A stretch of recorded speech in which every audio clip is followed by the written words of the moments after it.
How's it going, everybody? Welcome back to another episode of Zim's Beer Review. I'm your host, Garrett Zimmer. Thanks for tuning in for another episode. Welcome to episode number 29. We have a little bit of something new going on today, something I haven't done in the past and something I'm going to try to start incorporating going forward. We'll see how it goes. I am going to keep my my chat for the live stream on YouTube up. So if anybody is tuning in live during the actual live stream review itself, if they have any comments, I'll be able to respond to them instantly rather than having to leave a comment after the fact or try to get in touch with people after. If somebody tunes in and is watching me live and they comment, I'll be able to answer it right away. So get a little bit of interaction between me and you guys. So that's kind of something I'm going to try. We'll see how it works. I don't know if anyone's going to take advantage of it or not, but we will give it a try. So without any further ado, let's go ahead and get into the review. Today, we are doing a review of a brewery that I actually have done before. This is Left Hand Brewing. Left Hand Brewing is out of Longmont, Colorado, but we're doing a new beer from them. And it's actually a beer I don't know if I've ever actually had one of these types of beers before, so that kind of makes it interesting and cool. This is what is called a Saison, S-A-I-S-O-N. If you're watching or you're listening right now, I'm sure you know what we're reviewing because that's the title of this episode. But yeah, so a Saison, if anyone doesn't know what a Saison is actually a French word, and it's French for the word season. And the reason it's named Saison or season in French is because historically the Saison was brewed for a specific season. And in general, that season was summer. But they didn't brew it in the summer because this goes back so far that refrigeration wasn't readily available or even really known about. So they would brew this beer in the winter and then store it and then drink it in the summer. Now they wouldn't brew it during the summer because without the refrigeration during fermentation of the beer, you're going to get contamination, you'll get bacteria. It just was much more likely and you'd ruin your whole batch of beer. So they would brew it during the winter. Now there's kind of a theory a theory about why they did that beyond those reasons. So these were generally brewed in farmhouses, and the farmers would try to keep their workers busy through the winter. So when it's the quiet time, down season in the winter, nothing's growing, you're not doing a lot of harvesting, you have a lot of workers that you want to keep, and you want to keep them busy. So you would pay them to brew beer during the winter so that they could sell it during the summer. So that kind of is another reason of why they brewed them in the winter. It kept the workers busy. Also helps avoid bacteria. So this is a Saison, French for the word season, because of the seasons that they would specifically brew this in or drink it during. So that's kind of cool, I thought. So we're going to go ahead and try this one. So this is a Saison that is Juniper flavored. I don't know what this is going to taste like. I'm not nervous, but I'm kind of excited. I don't even know what to expect. This one, in general, a Saison they're usually either sweet and fruity or spicy. This one, I kind of don't know. I'm thinking it might be fruity, but then with the Juniper, it could have some spice. I'm not really sure how this one's going to taste. I guess we'll find out, obviously. This one has a relatively high alcohol content. This is at 6.8%. Saisons historically were really low, like 3% alcohol, that's below like Coors Light today. So you're way down on the alcohol content. That's what they historically were. Super high carbonation, super low alcohol by volume. In more recent years, in like the 20th century, the alcohol content has went up drastically, like doubled, to where in general, you'll get a Saison that's over 6%. This one's 6.8%. Really smooth. It's going to be similar to a pale ale, but it's going to be a really high carbonation. So I'm expecting a lot of head on this. We'll go ahead and try this. I'm expecting a lot of head on it because in general, Saisons usually have a lot of carbonation. They're highly carbonated pale ales. Let's see. So I don't know if you can see on the live stream. I poured that pretty easily, gingerly, I should say. And I got a lot of head on that. It is a very, very carbonated beer. I did not shake it up and I didn't pour it aggressively to get that head on it. That's just how it is. So yeah, they generally are this way. It smells fruity, actually. It smells like a pale ale, which they usually taste like a pale ale, but they call them Saisons now when they just have kind of like an off-the-wall funky flavor to them, and it has to have something to do with marketing. I mean, it's a different. They're probably going to sell more to the average person who wants to try something new if it says Saison as if it says pale ale. So it's got to be marketing too. All right, we're gonna try this because that's Juniper. I'm really interested. Well, that's actually really sweet, but not like that's a really interesting flavor. I don't know if I would guess Juniper, but I don't know what I would say. I guess I don't know what Juniper tastes like enough to say, oh yeah, this is. Very interesting flavor though. Little bit bitter on the tongue, yet sweet in the back of my mouth. It's really lingering. I don't know how to really explain that. It almost tastes like it's about to be a sour beer, but then that sour never kicks in, which is, it's kind of trippy how that works. It smells almost like a sour, sweet beer, but it does not taste that way. I'm going to see if I can get any information on the side of this. It just says it's a Saison brewed with the juniper berries. It's dry and crisp. Maybe that's what I'm tasting, is the dryness. It's almost like it's not a champagne, but it has that type of dryness to it, but it still definitely is a beer. It's like if you had 3/4 of a beer and 1/4 of champagne. It has something in there that's kind of dry.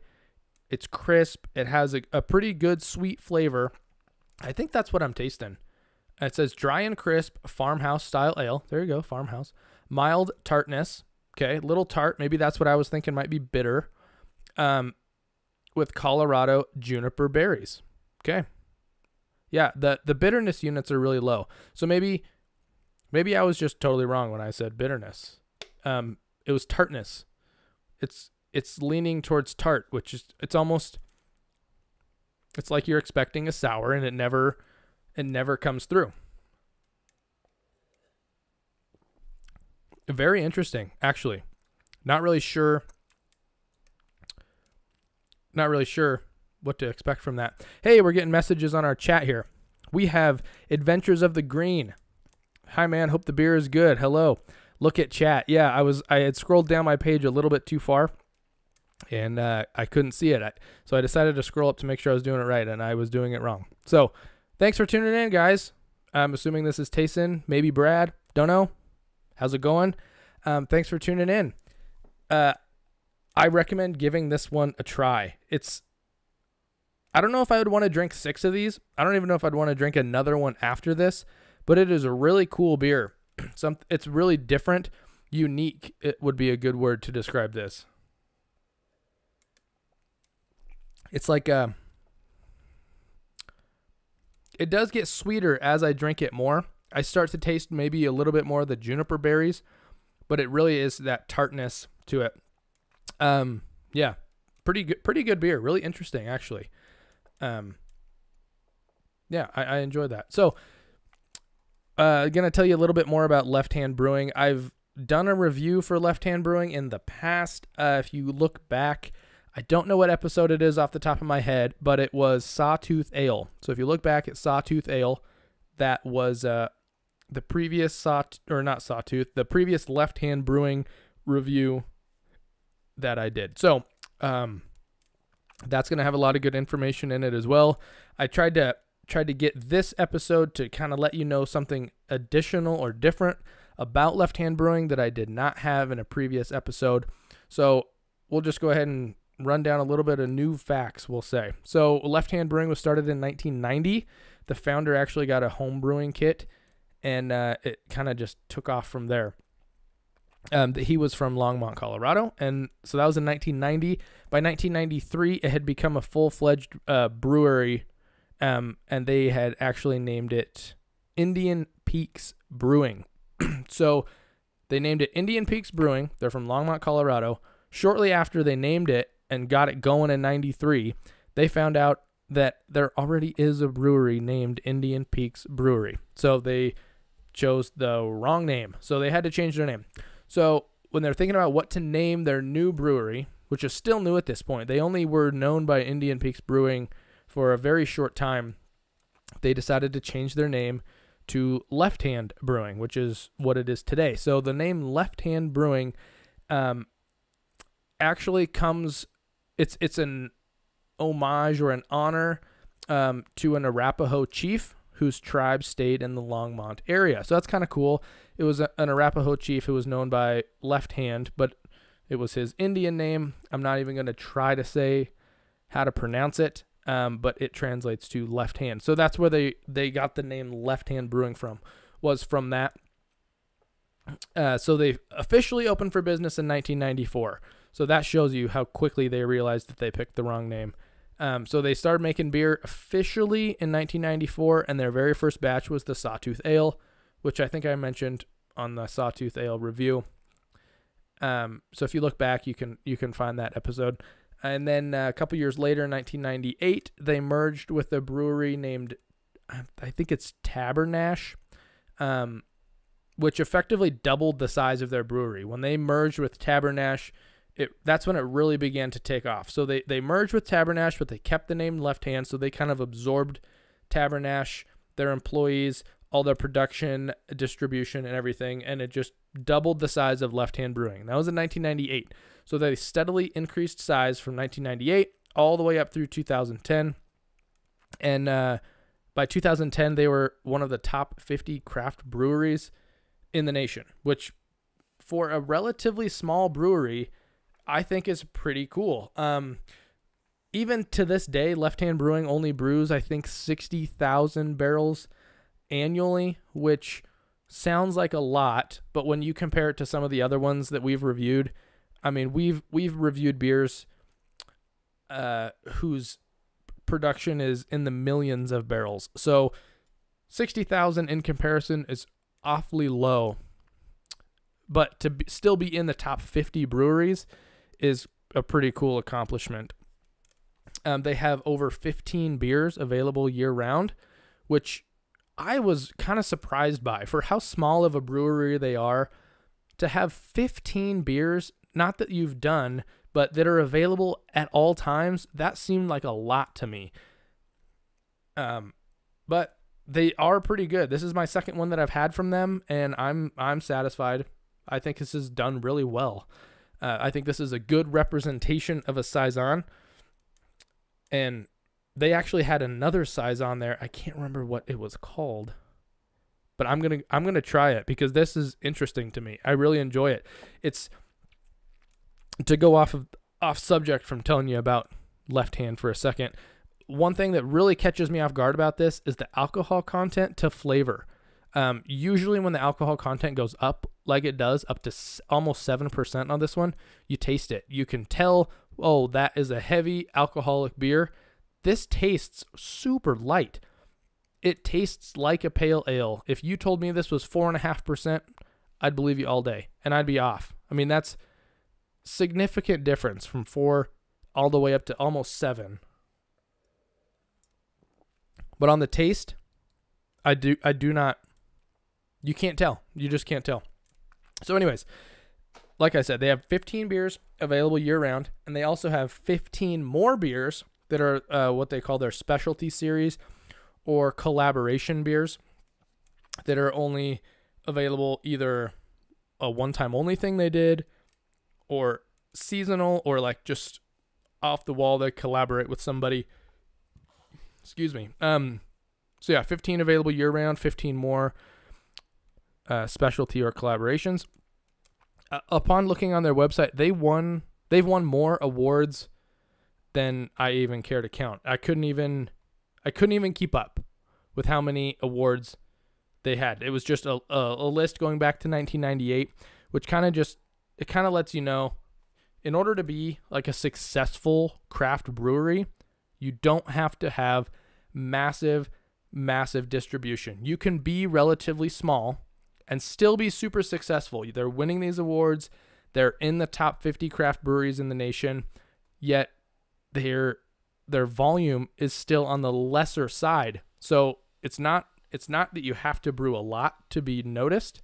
Just what you do brew, make it delicious. And I think that's a good thing for every brewery to even think about. Just do what you do it well. You don't have to make a ton. It's not about getting your name out there. Just do what you do. Stay in your lane. Make what you make perfect. And it'll be recognized. And Sawtooth and the Saison and everything that Left Hand has done is winning awards and getting the recognition. So can't fault him for that. So anyways, thank you guys for tuning in for another episode. I mentioned it on the intro to the podcast version of this, but I want to let you guys know as well. I'm going to be trying to sticking to a little bit more of a stricter upload and review schedule. I'm going to try keyword to upload a video and an episode every Tuesday night and every Thursday night. So 2 per week. I'm going to do my best to stick to that schedule so that you guys know when to tune in, especially now that we are doing the live chat during the episodes. I want to let people know when it's going to be. So it's most likely going to be every Tuesday night and Thursday night at 7 p.m. to 7:15 p.m. Mountain Time. So do the conversion if you don't live where I live. So 7 p.m. Tuesdays and Thursdays, I'm going to be trying to upload at that time. So anyways, thank you guys for tuning in for another episode, and I will see you next Tuesday. As always, thanks for joining.